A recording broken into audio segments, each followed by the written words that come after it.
జిల్లాలో చోడవరంలో ఉద్రిక్తత చోటు చేసుకుంది. బుచ్చిబాబు ట్రేడర్స్పై రాష్ట్ర రెవెన్యూ శాఖ ఇంటెలిజెన్స్ అధికారులు కక్షపూర్వకంగా దాడులు చేయడంపై అనకాపల్లి పార్లమెంట్ అభ్యర్థి CM Ramesh, Chodavaram Telugu Desam party MLA అభ్యర్థి కేఎస్ఎన్ రాజు ఆధ్వర్యంలో అధికారులను నిలదీశారు. అధికారులు కనీసం నోటీసులు కూడా ఇవ్వకుండా రాష్ట్ర ప్రభుత్వ ఎమ్మెల్యేలకు అడుగడుగున మడుగులు ఒత్తుతూ ప్రతిపక్ష వ్యక్తుల వ్యాపారాల మీద దాడులు చేయడం సరైన పద్ధతి కాదు అని హెచ్చరించారు. అధికారులకు చిత్తశుద్ధి ఉంటే ఇసుక దోపిడీ మీద, మైనింగ్ దోపిడీ మీద, లిక్కర్ దోపిడీ మీద దాడులు చేసి రాష్ట్రాన్ని కాపాడాలని సీఎం రమేష్ సూచించారు. ఇలాంటి అధికారులను అడ్డం పెట్టుకొని రాష్ట్రంలో జగన్మోహన్ రెడ్డి వారి ఎమ్మెల్యేలు, ముఖ్యంగా చోడవరం ఎమ్మెల్యే కరణం ధర్మశ్రీ చేస్తున్న అరాచకాలను ఇంకా చూస్తూ ఊరుకునే ప్రసక్తి లేదని సీఎం రమేష్ అధికారులను హెచ్చరించారు.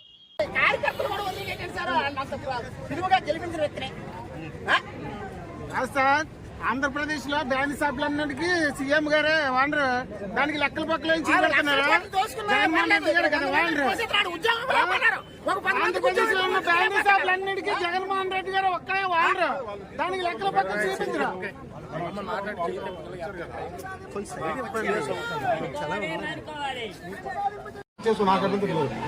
నేనేం కాదు, ఇచ్చేయలేదు.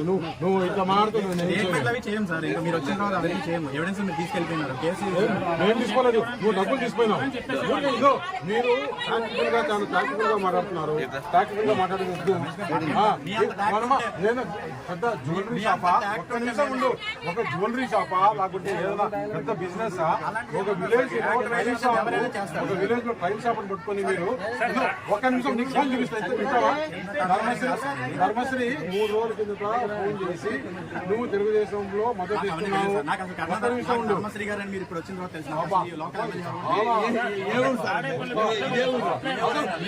డిపార్ట్మెంట్ ఎందుకు క్రియేట్ చేసి నీకు తెలియదు. పాప చాలా అమాయకుడు. డిపార్ట్మెంట్ ఎందుకు క్రియేట్ చేసి కూడా తెలియదు.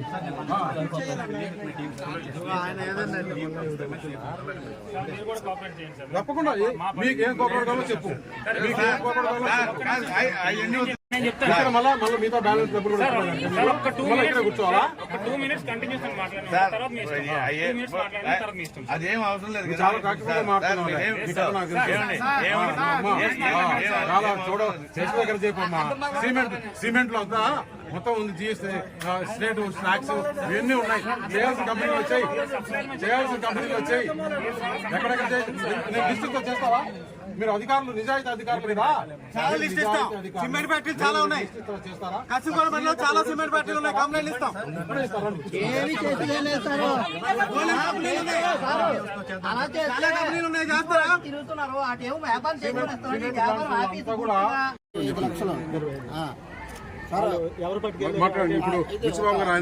నేను అంటే ఇప్పుడు ఒక చిన్న చోడవరంలో ఒక పేరు అంటూ ఉండదంటే టైల్ షాప్ తప్పించి మరొక పేరేమి ఈ నాయకత్వంలో ఏమీ రాలేదు. ఉన్న రోడ్లు 1000 కోట్లు 500 కోట్లు బిల్లులు చేసేసుకొని అయినా శుభ్ర గోతుల్లోనూ గతకల్లోనూ రోడ్డు కట్టుగా బొద్దల్లాగా రోడ్డు వేసుకొని 2 నెలలు ఆ రోడ్డుని ఇంత కొద్ది ఒక 500 అడుగు ఇలా వేసాడు అనమాట. ఒక 100 బిల్లు, ఒక 20 బిల్లులు చేసుకొని ఉంటాడు ఆయన. 100 కోట్లు 1000 కోట్లు.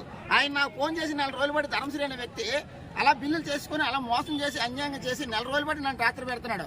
నిన్ను వ్యాపారం చేయను అందరి చేత ఆయన ఫోన్ చేస్తున్నాడు, అందరి చేత ఫోన్ చేస్తున్నాడు. అలా తమ్ముడి చేత అందరి చేత ఫోన్లు చేయించి అనేక విధాలుగా నన్ను ప్రలోభాలకు గురి చేస్తున్నాడు.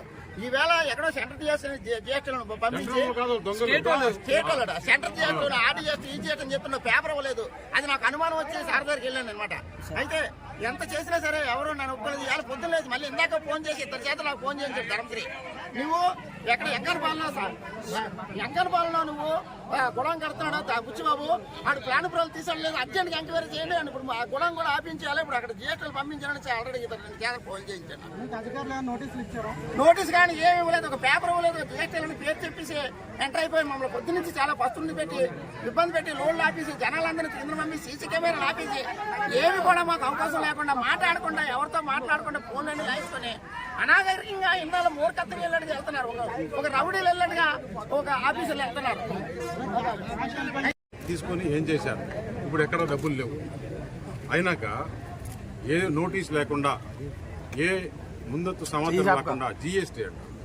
అసలు ఈ revenue intelligence, state revenue intelligence అనే ఒక వీళ్ళు క్రియేట్ చేసుకొని ఈ ఎన్నికల్లో 2024 ఎన్నికల కోసం ఎవరైతే ఈ కూటమికి మద్దతుగా వ్యాపారస్తులు ఉంటారో వారిని బెదిరించే దానికోసం అని చెప్పేసి ఈ స్టేట్ రెవెన్యూ ఇంటెలిజెన్స్ అని అధికార దుర్వినియోగం. నిజంగా వీరికి దమ్ము ధైర్యం ఉంటే ఆంధ్రప్రదేశ్లో ఈరోజు ఇసుకకు ఎవరు జీఎస్టీ కట్టట్లా, లిక్కర్ విపరీతంగా దోచుకుంటున్నారు, నెంబర్ 2లో జరుపుతున్నారు, దానికి జీఎస్టీ లేదు, ఎక్కడ ట్యాక్స్ లేదు. అలాగే ఏదైతే మైనింగ్ క్వారీలు ఏది విపరీతంగా చేస్తున్నారు, అనాథరైజ్డ్ లేఅవుట్లు చేసి విపరీతంగా నెంబర్ 2లో చేస్తున్నారు. రాష్ట్రంలో ఒక దోపిడీ జరుగుతుంటే అక్కడ పోకుండా ఈ బుచ్చిబాబు ట్రేడర్స్ చోడవరంలో ట్యాక్స్ ఎగరగొట్టినట్టు ట్యాక్స్ నిజంగా ఒకవేళ ఏదైనా అవకతవకలు ఉంటే ఆయనకి నోటీస్ ఇచ్చి మీరు రికార్డ్స్ తీసుకురండి చేయిస్తామని చెప్తే పర్వాలా. ఈ మాదిరి ఈ స్టేట్ రెవెన్యూ ఇంటెలిజెన్స్ అని వారిపైన ఎలక్షన్ కమిషన్కు మేము కంప్లైంట్ చేస్తాము. ఈ డిపార్ట్మెంట్నే ఎలక్షన్ల వరకు ఎక్కడ ఈ మాదిరి కక్ష సాధింపు చర్యలు లేకుండా చేస్తామని చెప్పేసి ఇలాంటి కార్యకర్తలకు ఎక్కడైనా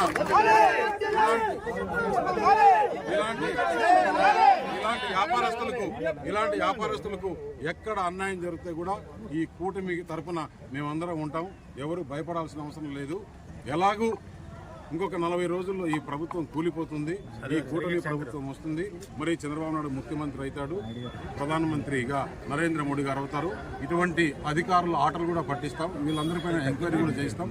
ఎవరైతే కేవలం ఎలక్షన్ భయభ్రాంతులు చేసడానికి మీరే సాక్ష్యం. 3 రోజుల కింద ధర్మశ్రీ ఆయన ఫోన్ చేశాడు, కాల్ రికార్డులో కాల్ ఉంది. ఇప్పుడు ఈ అధికారులు ఇంత దౌర్జన్యం చేస్తున్నారంటే మనం ఏమనుకోవాలి? ఆ తీసిపోయిన డబ్బులు